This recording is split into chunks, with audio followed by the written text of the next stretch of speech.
Here is the original prototype. And here is the new production unit.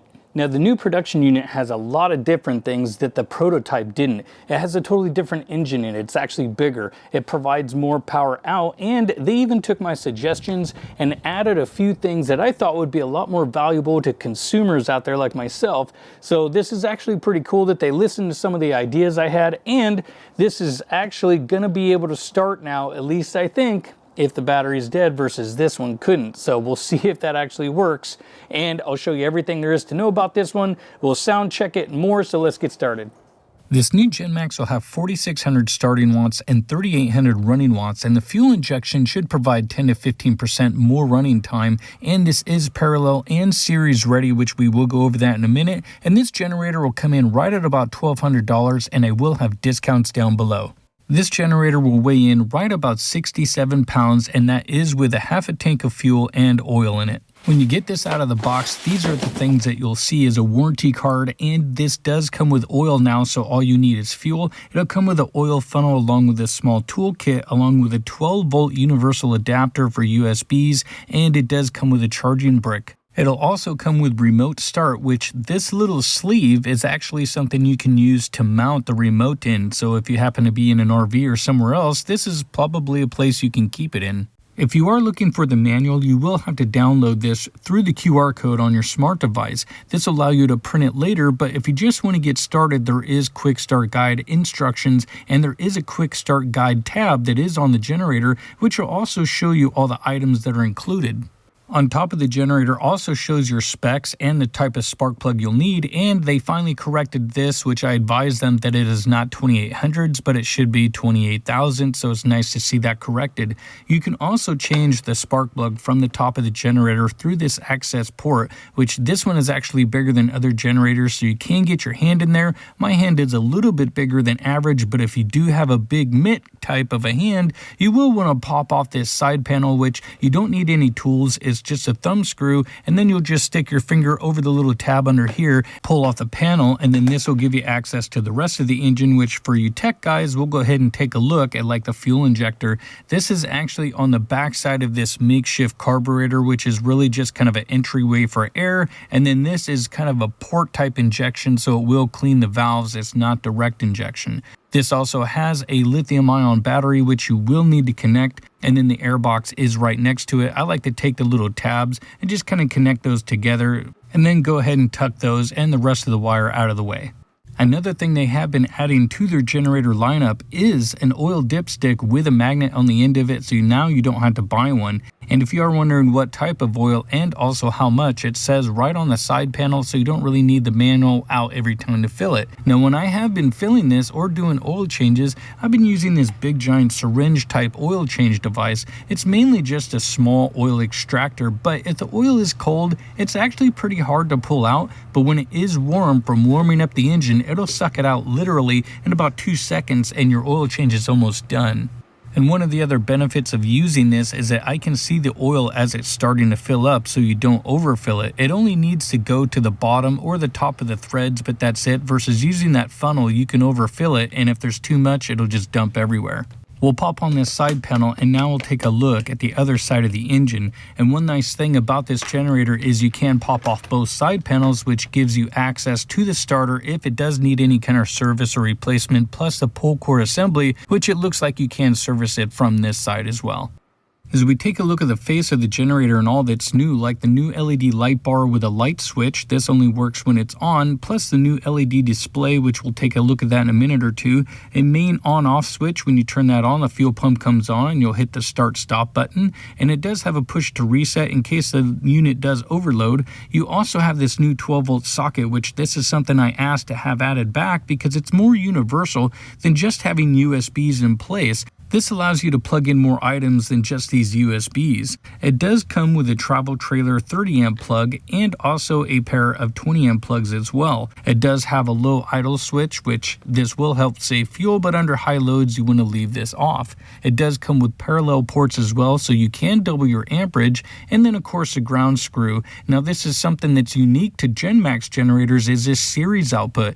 This is something you'll need two generators that are capable of putting into series for 2 two 40-volt loads. I did a video showing this exact box with two generators and how it shows two 40-volt split phase, where I could easily go back from 120 volts and double my amperage, or switch it to 240 volts and just double my voltage. You will have a same type of parallel box, but if you want to be able to double your voltage, you will need this one with this special connector so you can utilize that function. This is something very unique to Genmax, and I wish other generators would actually do it.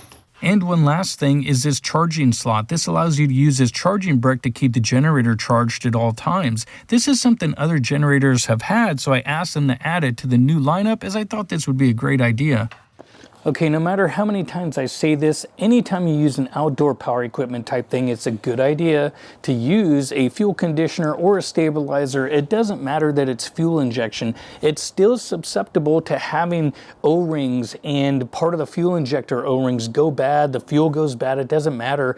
So anytime you're adding fuel, add a little bit of fuel conditioner of some sort. I've always had good luck with the Lucas products, but this will make sure that your generator not only runs clean, because it actually keeps the fuel injector clean, it'll keep your valves clean, and it also helps it burn cleaner. So the top of your piston becomes cleaner, and it'll also create less carbon and soot deposits on the spark arrestor. So it's just a good idea to always use some kind of a fuel conditioner of some sort to keep your generator and outdoor power equipment always running. Now this generator can be ran on 87 to 91 octane fuel and comes with a 1.7 gallon fuel tank. Okay, we're gonna go ahead and fire this up. We'll turn this on, and you guys can probably hear the fuel pump just a little bit, so that should shut off here in a second. And you can see the display, but I'm gonna go ahead and pull this by the cord and get this to fire up. I'm gonna circulate a little bit of oil through the engine real quick. I usually do this about 3 to 5 times.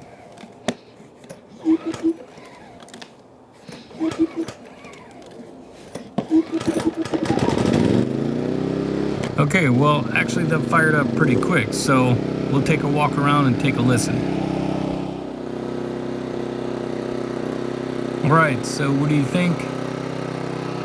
Sounds much like the other one did. And the eco is off at the moment. And we will do a sound check here in just a minute. A quick look at the display, and that shows the runtime currently at 1 minute. Turn on this LED light real quick. You can also see how many hours, voltage, hertz, and the power over on the far side where it says load. We'll also turn this down to low idle. And so now that drops the RPM considerably, so let's go sound check it. Okay, if you haven't seen any of my videos, this is where I do the sound check. This is a mark that I just have on my driveway. It's 23 feet away, and this is going to be on concrete, and this is where it's also going to be the loudest. Okay, so this is with the low idle off. So this would be a medium to upper medium load. And so as we look, right about 65 decibels, which is not bad for medium loads. We'll go ahead and turn the low idle, and this is going to be 0 watts to about 800, and then it starts to kind of kick the throttle up from there. And so normally what we would like to see is somewhere in the 61s, and this is about 62, but this is a new meter. This is the old meter that I used to use, and it's been through a lot. I've dropped it several times, it's gone on road trips and more, and it's been around and used, but you can see a little bit of the difference. So I wanted to start using 2 meters because not all meters are exactly the same, and also where you do your sound checks. Concrete is always going to be the loudest as it reflects a lot of sound. So I'll give you a different demonstration. Okay, now we are 23 feet away with grass and rocks in the middle of it, so this will absorb the sound. Okay, and again, we're now at low idle, and look at the difference.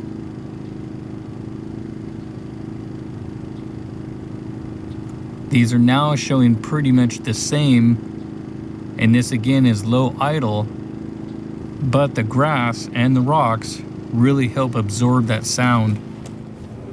And because everybody always wants to compare everything to Honda, this is the Honda at low idle. So as we take a look, around 52, 53 as to opposed 57 or so, but 3 times the amount of money. Okay, one other thing we're going to look at is the inverter. This says 124 volts out, which is nice and high. This is usually what you would see on the Honda versus other generators, about 121 volts. So we'll also do a quarter load sound test.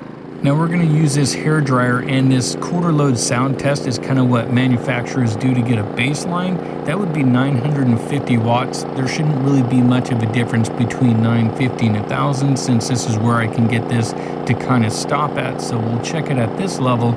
And again, remember, this is on concrete, so if you see other people doing tests, see if they're doing those tests on grass or concrete. And this is one of the reasons I got another meter, is because I knew it wasn't right doing these quarter load tests, or when I would kind of get in the middle, the meter on the right would jump from 65 to 75. It was very erratic, versus the one on the left is actually more accurate and where it should be. Okay, so now we'll see if it starts without a battery, which is one of the things I was actually hoping they could get this to do. I'm not sure if it can or not. I didn't get a confirmation. Unplug that real quick. So we'll switch it to on. Gonna put low idle off, and that's about all you can do. Then we'll see if it starts. And I'm gonna think no.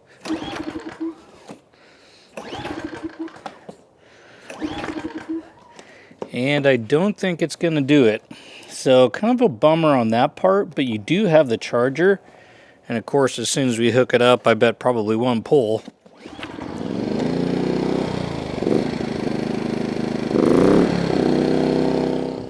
Hey, so quick update. I just talked to Genmax actually, and they said that their new version, which is coming out late December, is going to be able to start with a dead battery or without the battery, I guess. I guess it has something to do with the California CARB emissions thing, which they're always kind of screwing things up. So I'm going to get all the information I can and maybe even get a different unit to see if it actually does start without the battery, so stay tuned. So overall, what do you guys think of the new Genmax 4600 EFI? It's finally made it out, so we'll see how well it does and some testing later down the road. If you guys have any questions, there's a link down below called Ask Me, and I hope to see you in the next video.